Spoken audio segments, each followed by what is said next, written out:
friends, welcome back to Kid Short Stories. If this is your first time hanging out with me, my name is Mr. Jim, and I love turning your ideas into awesome adventures. You see, today's story comes to us from Bodhi and Remi. They sent me an awesome idea for a story, and you can too. Just head over to kidshortstories.com, send me your idea, and maybe we'll turn it into an awesome adventure. Parents, this has been a phenomenal way to reduce screen time. So are you guys ready to hop into this adventure with me? Me too, let's go!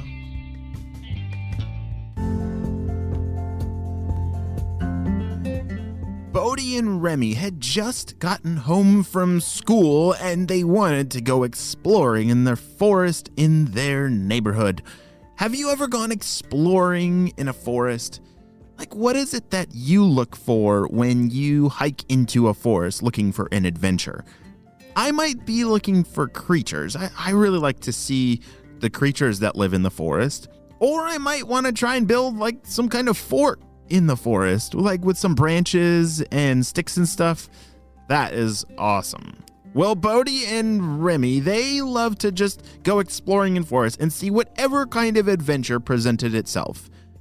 It was a beautiful sunny day. The sky was blue as Bodhi and Remi entered this very dark forest.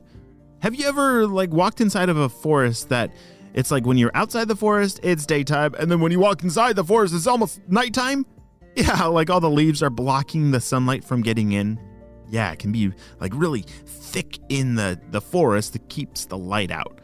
Well, it can be a little creepy, but Bodhi and Remi have been in this forest like 100 times, and so they're not scared of it anymore. All right, Remi, what do you want to do in here? Said Bodhi. How about we build another fort? Said Remi.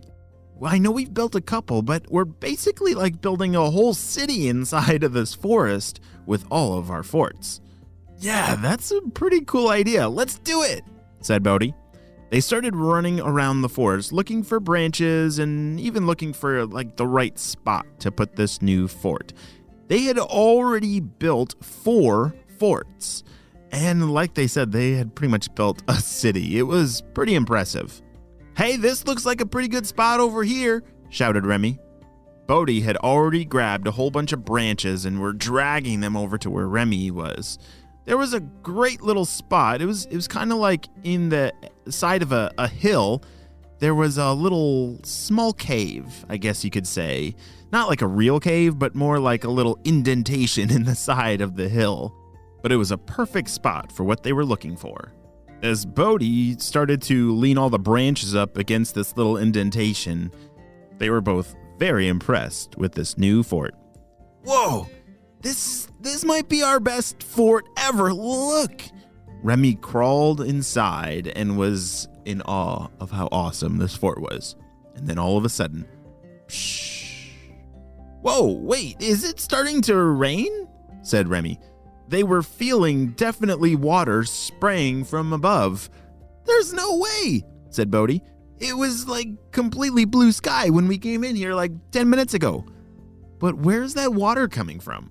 They crawled out from under their fort and could see that there was definitely water sprinkling down from above, but it's like it wasn't coming from the sky. It was coming from somewhere else. Hey, let's run up that hill over there and get a better view of where this water is coming from, said Remi. Do you guys have any ideas where this water is randomly spraying from in the forest? I have no clue. As Bodhi and Remi ran up the hill to look around, they saw a giant dragon. I know most dragons breathe fire, but the one that they were looking at looked like it had an unlimited supply of water pouring out of its mouth. Hey you, shouted Bodhi. You're making our fort all soaking wet. Can you please stop? Holy smokes, Bodhi is braver than me. I don't know if I would talk to a giant dragon like that. The dragon turned and looked right at Bodhi and Remi. Remember, Bodhi and Remi were standing up on a hill, but they were eye to eye with this giant dragon. Oh, hello, I'm so sorry. I just have so much water inside of me that I must spray and get out, or else I might explode, You'll explode with water? Said Remi. Yes, you see, I'm a water dragon, and I have to keep spraying this water all the time. I'm a really good helper. You see, I'm good at doing dishes and washing cars and making giant mud puddles. I love jumping in mud puddles. Bodhi and Remi looked at each other. They really like jumping in mud puddles too. Have you ever jumped in a really good mud puddle? Let's say you have some rain boots on and clothes that you can get muddy, and you just jump right in the biggest mud puddle ever. Have you ever done that before? It is surprisingly messy, but it's actually really, really fun. Mr. Dragon, do you have a name? Said Bodhi. Yes, my name is Splash. Splash, that's a really cool name. Well, I actually have an idea of how you can use all your water. You see, we live in a neighborhood just over there full of kids that like to jump in mud puddles. And there's even a whole bunch of grown-ups with cars that really like clean cars. What do you say we make out a deal? You could come over once a day, clean everyone's cars, and make mud puddles for all the kids. How does that sound? The dragon's eyes lit up.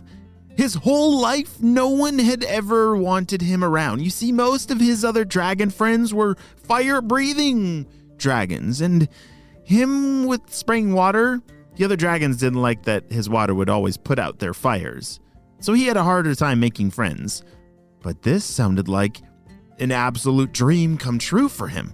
Oh, that sounds absolutely perfect. I've always wanted to have friends to play in all of this water, and oh, what are your names? I must know them, asked Splash the dragon. Well, my name's Remi, and this is Bodhi, and it's really great to meet you. Well, why don't you come on over to our neighborhood right now, and we can get to work with some awesome fun. That sounds perfect. Let's go. Bodhi, Remi, and their new friends, Splash the dragon, headed on over to the neighborhood. First, Splash the dragon made the ginormous mud puddle that he had talked about, and then he got to work cleaning all the cars in the neighborhood.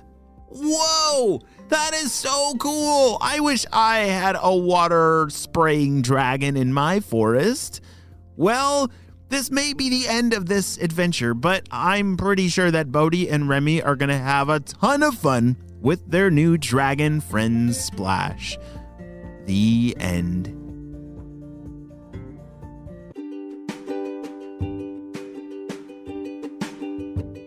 Great job! You listened all the way to the end, and you know what time it is? It's time for Kid Shout-outs! I want to say hey to Riley from Virginia, Cy from Las Vegas, Kenley from Charlotte, North Carolina, Emerson and Lincoln from Kansas City, Lewis from Washington, D.C., Sienna from New Jersey, Silas from Southern Illinois, and Niev from Sydney, Australia. I'm so glad that you're all in the Kid Short Stories family. And on our spy team, we could not stop Dr. Stinky Breath and his crew. Without you, my friends, will you have a super duper day. And I will see you next time. Bye.